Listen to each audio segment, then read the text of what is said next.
How to join a group on GroupMe.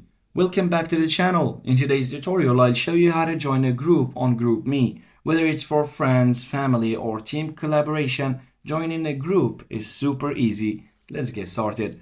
First, open the GroupMe app on your device or visit the groupme.com on your web browser. If you haven't signed in yet, log in with your credentials. To join a group, you'll typically need an invite link from the group admin. This link can be shared via text, email, or any other messaging platform. Make sure you have that link handy.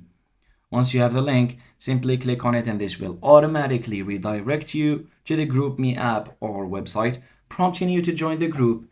If you're using the app, you may see a Join Group button. Tap on it and you may have to confirm your decision. Once you confirm, you'll be added to the group and you can start messaging right away.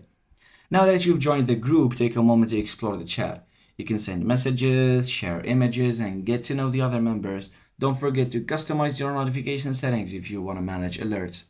And that's it. You've successfully joined the group on GroupMe. Now you can stay connected with everyone in the group, and if you found this tutorial helpful, please give it a thumbs up and thanks for watching.